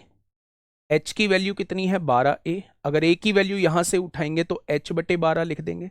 बस यहां a की जगह h/12 लिखनी है, a की जगह h/12 लिखनी है। तो 12 इधर डिवाइड में है, इधर आके मल्टीप्लाई में हो जाएगा। 12L is equal to 29H हो जाएगा। 12L is equal to 29H, ये इस क्वेश्चन का बिल्कुल सही जवाब हो जाएगा। ये इस क्वेश्चन का बिल्कुल सही जवाब हो जाएगा। ना तो इससे बहुत मुश्किल है क्वेश्चन, ना इससे बहुत मुश्किल है क्वेश्चन, बस यहां ए के फॉर्मेट में आ रहा था, हमें एच के फॉर्मेट में लेके आना है। एच की वैल्यू क्या है? एच की वैल्यू 12A है। एच की वैल्यू 12A है तो ए की जगह हम h/12 लिख सकते हैं, कोई दिक्कत नहीं है, कोई दिक्कत नहीं है मेरे प्यारे दोस्त। ध्यान से क्वेश्चन को थोड़ा सा समझिएगा, बढ़िया क्वेश्चन है, थोड़ा सा कैलकुलेशन की तरफ जाना है मेरे। ठीक है, तो यहां तक किसी को कोई दिक्कत तो नहीं आएगी? बोलो भाई, यहां तक किसी को कोई दिक्कत तो नहीं आएगी? चलिए, बहुत शानदार भाई। आगे बढ़ जाए, आगे बढ़े मेरे प्यारे दोस्त, तो आप कहेंगे जी आगे बढ़ जाओ। अच्छा, यहां से एक चीज और कर सकते थे, अगर मैं एल और एच का रेशियो पूछता हूं, एल और एच का 21 का स्क्वायर 441 होगा, है ना, 16 का स्क्वायर 256 होगा, और 12 का स्क्वायर 144 होगा। एल और एच का रेशियो निकालता हूं, एच कितना है 12 है, हम बिना कांस्टेंट माने भी कर सकते थे। तो ये कितना आएगा मेरे प्यारे दोस्त, ये तो आ जाएगा 841, और इसका अंडर रूट एल स्क्वायर, देखिए L square upon H square का रेशियो निकाल लीजिए, ये आ जाएगा भाई 12 का स्क्वायर 144 आएगा, तो ये आएगा 841 बटे 144, स्क्वायर हटाइए स्क्वायर रूट लगा दीजिए, तो ये हो जाएगा 29 बटे 12। क्रॉस मल्टीप्लाई 12 की गुणा एल में कर दीजिए, 29 की गुणा एच में कर दीजिए, ऐसे भी चीजों को कर सकते थे, यहां से ऐसे भी चीजें डायरेक्ट कर सकते थे। ठीक है, बहुत बढ़िया, बहुत शानदार। चलिए नेक्स्ट क्वेश्चन की तरफ चलते हैं। एक ये रहा क्वेश्चन आपके सामने, बड़ा आसान है, आप थोड़ा सा तेजी लाइए अगर ये क्वेश्चन आसान है। क्वेश्चन ने कहा है कि लेंथ आपको 11 मीटर दी हुई है, ब्रेथ आपको 7 मीटर दी हुई है, हाइट आपको 4 मीटर दी है, पृष्ठीय क्षेत्रफल बताइए। पृष्ठीय क्षेत्रफल, जब भी इसके आगे कुछ ना लगा हो कि वक्र पृष्ठीय क्षेत्रफल बताइए, संपूर्ण पृष्ठीय क्षेत्रफल बताइए, आप हमेशा इसका टीएस से निकालेंगे, यानी कि संपूर्ण पृष्ठीय क्षेत्रफल निकालेंगे। तो क्या होता है 2LB, LB मतलब 11 सत्ते 77, चला देना, प्लस BH मतलब 7 चौक 28, प्लस HL मतलब 11 चौक 44, यही तो फॉर्मूला होता है, 2LB plus BH plus HL होता है मेरे भाई। ठीक है, तो मेरे प्यारे दोस्त 8 7 15 4 19 को 9 हासिल 1, 4 1 5 5 2 7 7 14, 149 दूनी 298 हो जाएगा, ऑप्शन नंबर डी हो जाएगा। नेक्स्ट क्वेश्चन पे आइए, क्वेश्चन नंबर 13। क्या कहना चाह रहा है मेरे भाई क्वेश्चन, देखिए, एक घनाभ की लंबाई 4 सेंटीमीटर है, लेंथ कितनी दी हुई है 4 सेंटीमीटर दी हुई है, घनाभ की चौड़ाई उसकी लंबाई की 4 गुना है, इसकी लंबाई की 4 गुना है तो ये 16 सेंटीमीटर हो जाएगी। घनाभ की ऊंचाई उसकी लंबाई की दुगना है, लंबाई की दुगना है, 4 दूनी 8 सेंटीमीटर हो जाएगी, हो जाएगी क्या। आपसे पूछा है घनाभ का पार्श्व यानी लेटरल सरफेस एरिया और सतह का क्षेत्रफल क्या है, पार्श्व सतह का क्षेत्रफल क्या है, यानी वो 4 दीवारों का क्षेत्रफल आपसे पूछना चाह रहा है, वो 4 दीवारों का क्षेत्रफल आपसे पूछना चाह रहा है। तो यहां से क्या कहेंगे, L प्लस बी, दोनों को जोड़ेंगे 20 आएगा, हाइट की गुणा कर देंगे 8 की गुणा, 8 दूनी 16 दूनी 32, 320 सेंटीमीटर स्क्वायर आ जाएगा। ठीक है, नेक्स्ट क्वेश्चन आपके सामने है, फटाफट बताइए बताइए, क्वेश्चन नंबर 14। क्या होगा मेरे प्यारे दोस्त इस क्वेश्चन का साथी, बिल्कुल सही जवाब। क्या कहना चाहता है क्वेश्चन, ध्यान से समझो। एक घनाभकार बॉक्स की चौड़ाई उसकी लंबाई की आधी है, बॉक्स की चौड़ाई जो है उसकी लंबाई की आधी है, ये दिया हुआ है, इसकी ऊंचाई की 1/5 है, इसकी ऊंचाई की 1/5 है, इसकी ऊंचाई की 1/5 है, ऊंचाई की यानी हाइट की 1/5 है, ऐसा क्वेश्चन ने कहा है, ऐसा क्वेश्चन ने कहा है मेरे भाई। अच्छा मुझे ये बताइएगा कि आप लोगों ने रेशियो पढ़ा होगा, अगर मैं आपसे ये कहूं कि उसकी चौड़ाई जो है वो लंबाई की तो आधी दी हुई है और ऊंचाई की 1/5 दी हुई है, तो आप समझ सकते हैं क्या LBH का आप रेशियो बता सकते हैं। अगर LBH का रेशियो मैं आपसे पूछूं तो L के नीचे L की वैल्यू, B के नीचे B की वैल्यू और H के नीचे H की वैल्यू, क्या ये LBH का रेशियो हो जाएगा। यानी कि मेरे प्यारे दोस्त अगर मैं लेंथ मानूं तो लेंथ 2a हो जाएगी, अगर मैं ब्रेथ मानूं तो ब्रेथ a हो जाएगी, और अगर मैं हाइट मानूं तो हाइट 5a हो जाएगी। तो आपने कहा जी बिल्कुल आ जाएगी।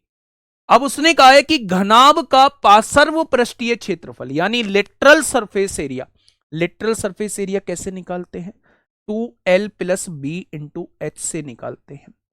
अच्छा ये कितना दिया हुआ है, ये 4320 आप लोगों को दिया हुआ है, लंबाई और चौड़ाई को जोड़िए, दोनों को जोड़ेंगे 3a आएगा, और ऊंचाई की गुणा कर देंगे 5a की गुणा कर देंगे तो 4320 आएगा। अगर मैं आपसे कहूं 5 तिया 15, 15 दूनी 30, 30 से 0 कट गया, 3 एकम 3, चौक 12, 3 चौक 12। ए की गुणा ए में करेंगे ए स्क्वायर आएगा, और ए स्क्वायर की वैल्यू 144 है, तो ए की वैल्यू कितनी आ जाएगी? 12 आएगी।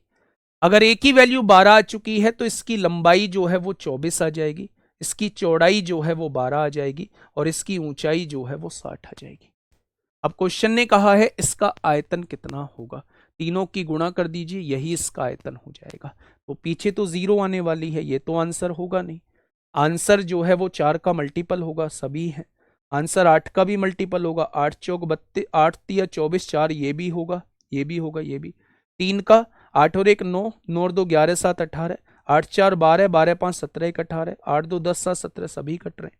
भैया गुणा ही कर लो फिर तो। 12 चौक 48 को 8 हासिल लगे 4, 12 दूनी 24 और 4 28 हो जाएगा। अगर 288 की गुणा 60 में करें, पीछे 80 आ रहा है, option number A. Unit digit से कर लेते, यूनिट डिजिट से कर लेते, पीछे 80 आ रहा है, ऑप्शन नंबर ए हो जाएगा। ठीक है मेरे प्यारे दोस्त, आप समझिएगा उसने कहा क्या है। उसने ये कहा है कि एक घनाभकार बॉक्स की चौड़ाई, बॉक्स की चौड़ाई लंबाई की आधी है यानी L/2, और चौड़ाई की 1/5 है। जब रेशो पढ़ेंगे तो आप समझेंगे कि लंबाई 2 है, चौड़ाई 1 है, ऊंचाई 5 है। अगर लंबाई, चौड़ाई और ऊंचाई का रेशो आपको दिया हुआ है तो मेरे भाई ये आपने लंबाई, चौड़ाई और ऊंचाई मान ली। कर्व्ड सरफेस एरिया आप लोगों को ये दिया हुआ है, लेटरल सरफेस एरिया, तो आपने एल की जगह 2a रख दिया, बी की जगह 1a रख दिया, 2a में 1a जोड़ा 3a, हाइट की जगह 5a रख दिया। ए की वैल्यू निकाली 12 आ गई, 12 दूनी 24 लेंथ आएगी, 12 यहां आ जाएगी, 60 इसकी ऊंचाई आएगी। अब क्वेश्चन ने आपसे कहा है कि इसका वॉल्यूम बताइए, यानी वो तीनों का गुणनफल आपसे पूछना चाहता है। हाँ, पार्सम मतलब लेटरल सरफेस एरिया मेरे प्यारे दोस्त। देखिए बिल्कुल ऐसा ही क्वेश्चन है। फटाफट मुझे बताइएगा क्या होगा इस क्वेश्चन का बिल्कुल सही जवाब। देखिए, एक घनाभ का पृष्ठीय क्षेत्रफल, टोटल सरफेस एरिया आपको दिया हुआ है। इसकी विमाएं, लंबाई 4a मान लीजिए, चौड़ाई 2a मान लीजिए, और ऊंचाई जो है वो a मान लीजिए। अगर उसने टोटल सरफेस एरिया दिया है तो लेंथ की गुणा ब्रेथ में करिए 8a स्क्वायर होगा, ब्रेथ की गुणा हाइट में करिए 2a स्क्वायर होगा, और हाइट की गुणा फिर लेंथ में करिए 4a स्क्वायर होगा। 12b plus BH plus HL बराबर 1372 आप लोगों को दिया हो। 2 से काटेंगे, 2 छिक्का 12, 2 अट्ठे 16, 2 छिक्का 12 हो जाए, 686 हो गया। अब आप ये समझिए 8 और 2 10 और 4 14a स्क्वायर हो जाएगा। 14a स्क्वायर की वैल्यू 686 है, 14 चौका 56 होंगे, 14 निम्मा 126, स्क्वायर हटाएंगे, स्क्वायर रूट लगाएंगे तो a की वैल्यू 7 आ जाएगी। अगर a की वैल्यू 7 है तो लंबाई पूछना चाह रहा है, 7 चौक 28 आ जाएगी। कितनी आ जाएगी? 7 चौक 28 हो जाएगी। ठीक है मेरे भाई, आइए नेक्स्ट क्वेश्चन आपके सामने है, क्वेश्चन नंबर 16। मुझे नहीं लगता कि इस बात में आपको कोई समस्या आएगी। एक घनाभ की लंबाई, चौड़ाई और ऊंचाई का अनुपात आप लोगों को दिया हुआ है। लेंथ, ब्रेथ और हाइट का रेशियो आप लोगों को दिया है। तीनों की गुणा करिए, ये 3a है, ये 4a है, ये 5a है। 5 चौक 20 तिया 60, और एक ही गुणा 3 बार करेंगे 60a³ आयतन हो जाएगा। और उसने कितना आयतन दिया है? 1620। 0 से 0 कट जाएगी, 6 दूनी 12, 6 सत्ते 42। अगर a³ की वैल्यू 27 है तो a की वैल्यू 3 हो जाएगी। अगर a की वैल्यू 3 है तो लेंथ 9 हो जाएगी, a की वैल्यू 3 है तो ब्रेथ 12 हो जाएगी, और a की वैल्यू 3 है तो हाइट 15 हो जाएगी। अब उसने आपसे पूछा है घनाभ का संपूर्ण पृष्ठीय क्षेत्रफल क्या होगा। LB 12 निम्मा 108, BH 12 की गुणा 15 में करेंगे 180, HL 15 निम्मा 135। अब आप यहां से तो तीनों को जोड़िए, 8 और 5 13 को 3 हासिल 1, 3 और 1 4, 8 4 12 को 2 हासिल 1, 423 दूनी कितना हो जाएंगे? 846 हो जाएगा, ऑप्शन नंबर बी। ठीक है मेरे प्यारे दोस्त, यहां आप लोगों को आयतन दिया था। आयतन मतलब होता है तीनों की गुणनफल। लेंथ को 3a मान लें, ब्रेथ को 4a मान लें, हाइट को 5a मान लें। जब तीनों की गुणा करोगे तो 60 क्यूब आएगा। 60 क्यूब की वैल्यू 1620 है, तो ए क्यूब की वैल्यू 27, तो ए की वैल्यू 3 आ जाएगी। अगर ए की वैल्यू 3 आ चुकी है तो इसकी वैल्यू 9 होगी, इसकी वैल्यू 12, इसकी वैल्यू 15 हो जाएगी। अब उसने टोटल सरफेस एरिया पूछा है 2, पहले दो की गुणा, अगले दो की गुणा, पहले और आखिरी की गुणा 135। ठीक है हम इसे डायरेक्ट भी देख सकते थे। थोड़ी देर के लिए साइड 3 4 5 मान लेता हूं। टोटल सरफेस एरिया पहले दो की गुणा 12, अगले दो की गुणा 20, पहले आखिरी की गुणा 15, 20 और 12 32 और 15 47, 47 दूनी 94, आंसर 94 का मल्टीपल होगा, 47 का मल्टीपल होगा। अब आप देख लेना 47 से कौन सा ऑप्शन डिवाइड हो रहा है। ठीक है उसमें फिर भी टाइम लग जाएगा, इसमें टाइम नहीं लगेगा। ठीक है मेरे भाई, ये डायरेक्ट अप्रोच है। ठीक है नेक्स्ट क्वेश्चन, यहां से कल हम लोग स्टार्ट करेंगे, यहां से कल हम लोग स्टार्ट करेंगे, और कल हम लोग क्यूब भी पढ़ेंगे और बेलन की भी हम लोग थ्योरी पढ़ेंगे। तब हम क्वेश्चंस की तरफ चलेंगे मेरे भाई। आज के लिए इतना ही, ध्यान रखिएगा अपना। ओके टाटा बाय बाय, धन्यवाद।